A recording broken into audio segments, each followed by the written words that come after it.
लगा है हुस्न का बाज़ार। बिस्मिल्लाहिर्रहमानिर्रहीम। अस्सलामु अलैकुम व रहमतुल्लाहि व बरकातुहू।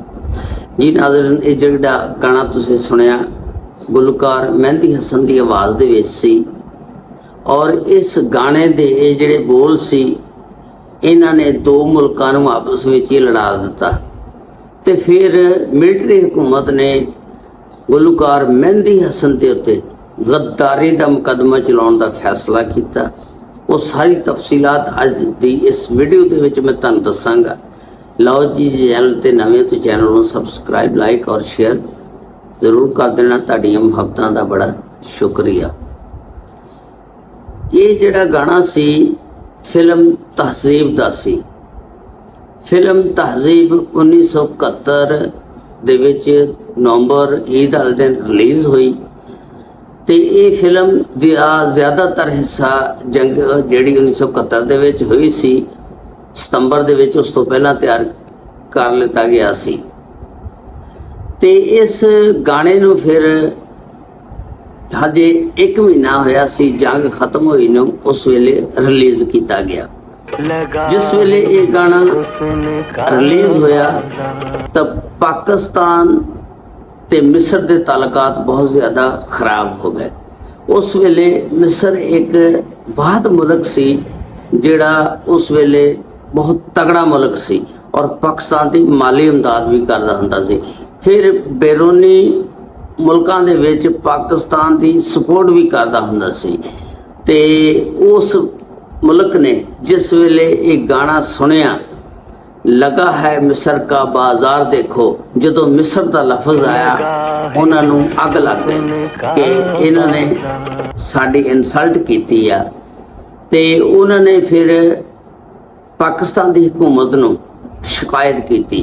पाकिस्तान दे विच उन्हां दा सफारत खाना से जिहड़ा एक्टिव हो गया। उन्होंने सदर नूं जाके ये शिकायत की। उस वेले पाकिस्तान का सदर जनरल याहिया खान साहब सी और मिस्र दे विच सादात अहमद साहब की हुकूमत सी ते इस तरह ये फिल्म की ये आ कि 1971 दे विच तहज़ीब फिल्म जिहदे डायरैक्टर हसन तारक साहब हुंदे ने। हसन तारक साहब ने इस गाने दा स्पैशल सैफुद्दीन सैफ साहब को लिखवाया और इस फिल्म के तकाजे के मुताबिक ये गाना भी बड़ा फिट हुंदा सी ते निसार बज़मी साहब को इन्हां दी धुन तैयार कराई ते उस तो बाद इस गाने नूं गुलकार मेहंदी हसन साहब को गवाया गया।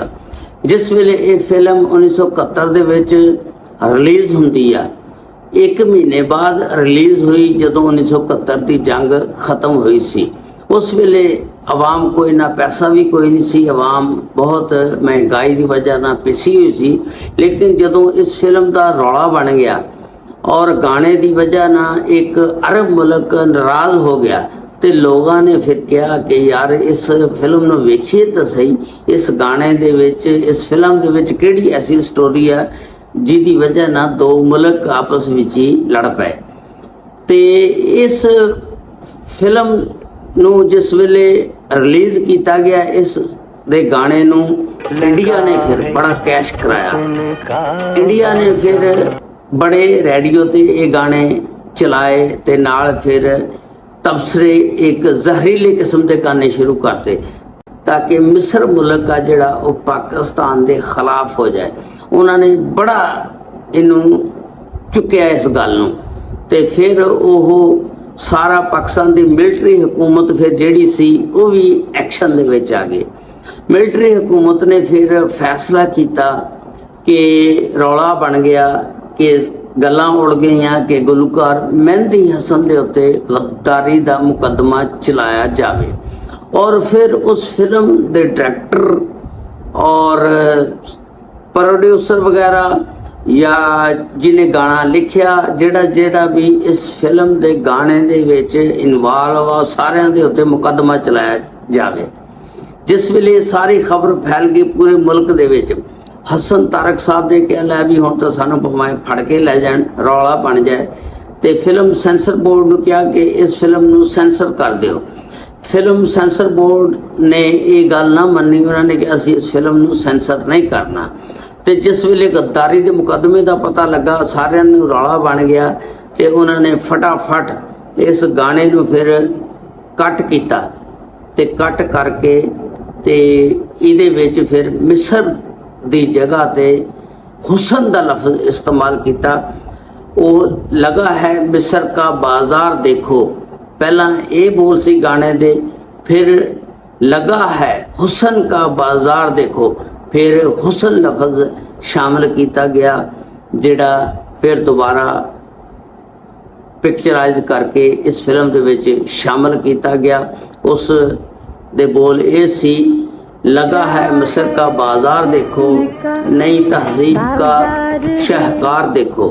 ਤੇ ਇਸ ਫਿਲਮ ਨੂੰ ਗੁਲੂਕਾਰ, ਇਸ ਗਾਣੇ ਨੂੰ ਗੁਲੂਕਾਰ ਮਹਿੰਦੀ ਹਸਨ ਨੇ ਵੀ ਗਾਇਆ ਤੇ ਔਰ ਫਿਰ ਇਸ ਗਾਣੇ ਨੂੰ ਮਲਕਾ ਤਰਨਮ ਨੂਰ ਜਹਾਂ ਨੇ ਵੀ ਗਾਇਆ ਤੇ ਇਸ ਤਰ੍ਹਾਂ ਇਹ ਦੁਬਾਰਾ ਪਿਕਚਰਾਈਜ਼ ਕੀਤਾ ਗਿਆ। ਉਹ ਮੁਲਕ ਮਿਸਰ ਨੇ ਇਸ ਵਾਸਤੇ ਇਸ ਦਾ ਗੁੱਸਾ ਕੀਤਾ ਸੀ ਕਿ ਪੁਰਾਣੇ ਦੌਰ ਦੇ ਵਿੱਚ ਇਨਸਾਨਾਂ ਦੀਆਂ ਵੀ ਮੰਡੀਆਂ ਲੱਗਦੀਆਂ ਹੁੰਦੀਆਂ ਸੀ। ਹਜ਼ਰਤ ਯੂਸਫ अलैहिस्सलाम ਜਿਹੜੇ ਆ ਉਹ ਵੀ ਮੰਡੀ ਦੇ ਵਿੱਚ ਵਿਕੇ ਸੀ। ਇਸ ਤਰ੍ਹਾਂ ਉਹ ਮਿਸਰ ਨੇ ਫਿਰ ਗੁੱਸਾ ਕੀਤਾ ਸੀ ਕਿ ਸਾਨੂੰ ਬਦਨਾਮ ਤੁਸੀਂ ਕਰ ਰਹੇ ਹੋ ਮਿਸਰ ਦਾ ਲਫ਼ਜ਼ ਵਿੱਚ ਸ਼ਾਮਲ ਕਰਕੇ। ਤੇ ਇਸ ਵਜ੍ਹਾ ਨਾਲ ਫਿਰ ਉਸ ਵੇਲੇ ਜਨਰਲ ਯਹੀਆ ਖਾਨ ਤੇ ਉਹਨਾਂ ਨੇ ਫਿਰ ਮਿਲਟਰੀ ਹਕੂਮਤ ਨੇ ਐਕਸ਼ਨ ਲੈਣ ਦਾ ਸੋਚਿਆ कि फिर फटाफट ਇਹਦਾ ਗਾਣਾ ਤਬਦੀਲ ਕੀਤਾ, ਮਿਸਰ ਦਾ ਲਫ਼ਜ਼ ਕੱਟ ਕੇ ਹੁਸਨ ਦਾ ਲਫ਼ਜ਼ ਸ਼ਾਮਲ ਕੀਤਾ।